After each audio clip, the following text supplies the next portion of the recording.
एक शिक्षक की तरफ से भावी शिक्षकों को नमस्कार। अ, आप लोगों ने बिल्कुल सही सुना है, क्योंकि मैं भी एक शिक्षक हूँ। मैं कॉलेज एजुकेशन में कार्यरत हूँ। धर्म Singh Meena, assistant professor economics, और राजकीय कला कन्या महाविद्यालय कोटा में मेरी पोस्टिंग है। और मैं आप लोगों के साथ रीट के बारे में कुछ चीज़ें शेयर करूंगा आज। आप लोग भावी शिक्षक जो बनने जा रहे हैं उनके लिए काफ़ी मायने रखता है ये वीडियो। और वैसे तो आप लोग बेहद समझदार हैं, चूंकि आप लोग आगे चल के शिक्षक बनोगे और इस प्रक्रिया का हिस्सा बनोगे।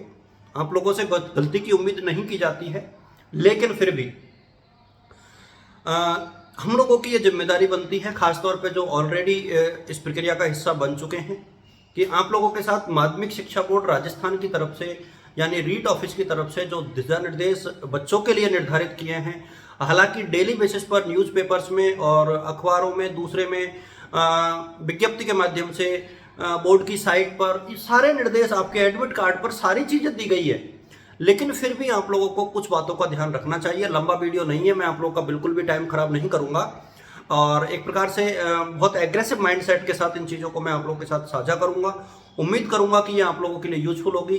देखिए, आप लोगों की एग्जाम किस शिफ्ट में है मुझे पता नहीं, लेकिन यदि आपकी एग्जाम मॉर्निंग शिफ्ट में है यानी 10 बजे से है, तो आप लोग किसी भी हालत में अपने सेंटर पर 8 बजे पहुंच जाए, क्योंकि आपकी एंट्री 8 बजे से लेकर के 9 बजे के बीच में ही है।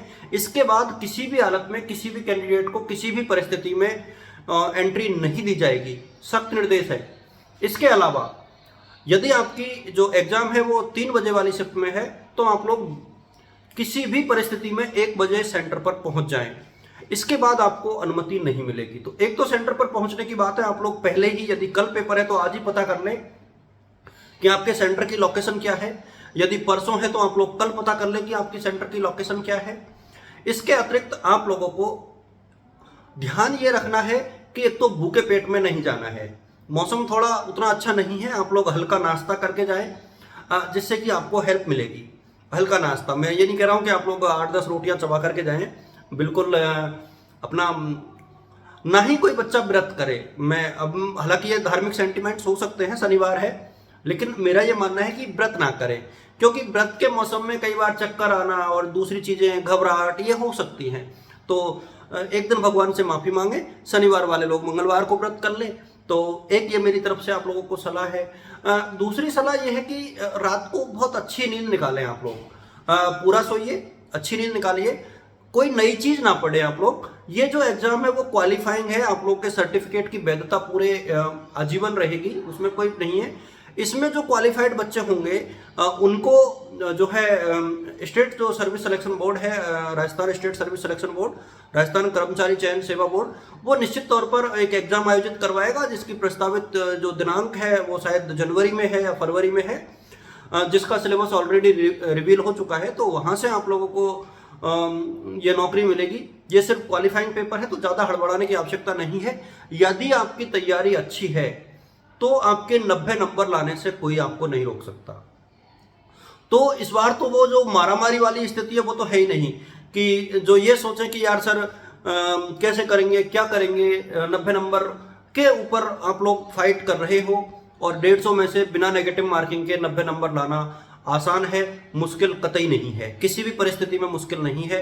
आप लोग बिल्कुल पैनिक मोड पे खुद को ना लाएं, आसानी से जो है 90 नंबर आएंगे। आप लोग निश्चिंत रहिए, शुभकामनाएं आप लोगों के साथ है। एग्जाम हॉल में आपको क्या क्या चीजें लेकर के जानी है। देखिए, एग्जाम हॉल में आपको सिर्फ 3 चीजें मेरे सामने लेकर के जानी है, और यही आदेशानुसार कहा गया है। एक तो ट्रांसपेरेंट बॉल पेन होगा, बॉल पेन होगा, ध्यान रहे, ब्लू और ब्लैक दोनों में से कोई भी हो सकता है। ट्रांसपेरेंट बॉल पेन, आप लोगों की आइडेंटिटी कार्ड ओरिजिनल और उसकी स्वयं प्रमाणित कॉपी, ये ध्यान रहे, स्वयं प्रमाणित कॉपी। इसके अतिरिक्त आपको अपना एडमिट कार्ड जरूर लेकर के जाना है, एडमिट कार्ड जरूर लेकर के जाना है। इस बार आपको पेपर बाहर नहीं लाने दिया जाएगा, ये पहले ही बता दिया गया है। आप लोगों को शायद अखबारों के माध्यम से पता लग गया होगा कि संभवतः माध्यमिक शिक्षा बोर्ड ने ये व्यवस्था कर दी है कि इस बार रीट का पेपर आपको हाथ में नहीं मिलेगा। ठीक है, यदि ओएमआर शीट में कार्बन कॉपी आती है तो मिल जाएगी, नहीं आती है तो कोई बात नहीं। ठीक है, इस तरीके की कुछ चीजें हैं इस बार। जो परिवर्तित रूप में आप लोगों के साथ साझा की गई है।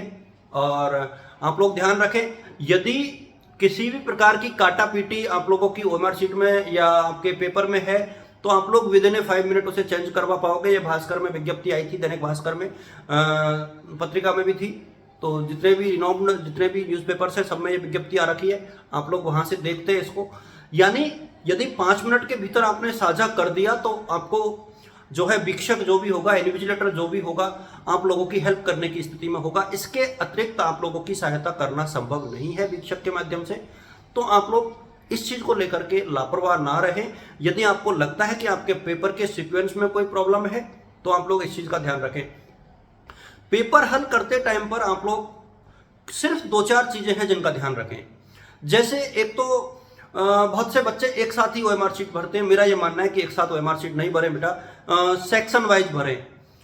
आप लोगों के साइकोलॉजी आती है या शिक्षा मनोविज्ञान आता है, शिक्षण विधियां आती हैं या विषय आती है, तो सेगमेंट वाइज आप लोग भर लें। नेगेटिव मार्किंग नहीं है तो सारे पेपर हल कर लें। पूरे 150 के 150 आपको अटेम्प्ट करने हैं, एक भी क्वेश्चन छोड़ना नहीं है, क्योंकि यदि आप लोग क्वेश्चन छोड़ोगे तो वो आपके लिए ठीक नहीं है। ये एक कुछ बहुत महत्वपूर्ण छोटी छोटी सी जानकारियां हैं।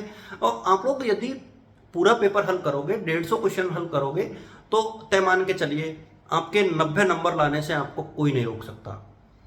आप लोग खुद पे भरोसा कीजिए, कुछ ऊपर वाले पे भरोसा कीजिए। आप लोगों को अपनी जो बेसिक नॉलेज है उसके ऊपर रिलाय करना है। यदि आंसर नहीं आता तो आंसर कैसे करें? देखिए, आप लोग तुक्का नहीं मारें। तुक्का मारने से पूर्व आप थोड़ा सा सोचें उसके ऊपर, कुछ एक सेकंड का पॉज लें, सोचें, और सोचने के बाद आप लोग जो है चीज़ों को साझा करें। यानी हम जो पेपर है उसमें आंसर्स को टिक करें। तो वो आंसर को जब आप टिक करोगे तो आप लोग पहले 2 ऑप्शंस को आउट करने का प्रयास करें, और ये नहीं हो सकता, ये नहीं हो सकता। Elimination is the basic part of success. आपके ऑब्जेक्टिव पेपर में इलिमिनेट करना एक बेसिक प्रक्रिया है। इलिमिनेट यदि आपने कर दिया, 2 ऑप्शंस को आउट कर दिया, तो आप लोग के पास एक चांस है कि आप लोग 50% सक्सेस रेट के साथ क्वेश्चन अटेम्प्ट कर रहे हो। यानी ये संभव है कि कम से कम 50% मौका आपके पास है कि आप लोगों का आंसर सही होगा। और मेरा तो ये मानना है कि 60 से 65% ऐसा होता है यदि आप लोग जो है बेसिक तरीके से सोचते हो। और अभी भी मेरा ये मानना है कि जब जो आंसर आपके पहले जो उसमें आता है ना, जैसे आपको शुरू में लगता है कि ये होना चाहिए, उसी के साथ जाइए। रीजन बता देता हूँ। देखिए, कुछ चीज़ें हम लोगों ने काफ़ी पहले पढ़ी हुई होती हैं जो हमारे दिमाग में, जो हमारी मेमोरी में एक प्रकार से सुसुप्त अवस्था में है, तो वो तुरंत निकल करके बाहर आती है। लेकिन हम ज़्यादा सोचने लग जाते हैं तो फिर उस आंसर को गलत कर बैठते हैं। आप लोग तय मान के चलिए, आप लोग थोड़ा धैर्य रखोगे, खुद के ऊपर भरोसा रखोगे, ईश्वर में जो है एक प्रकार से विश्वास रखोगे तो सफलता निश्चित है। मेरी तरफ से आप लोग सभी को हार्दिक जो है शुभकामनाएं। आप शिक्षक बने, राष्ट्र निर्माण का हिस्सा बने। Thank you so much. और आज मैं आपसे कुछ नहीं मांगूंगा, शेयर और subscription it's depend on you. But आप लोग खुश रहें, मस्त रहें, आबाद रहें, शिक्षक बने, राष्ट्र का निर्माण करें। Thank you so much.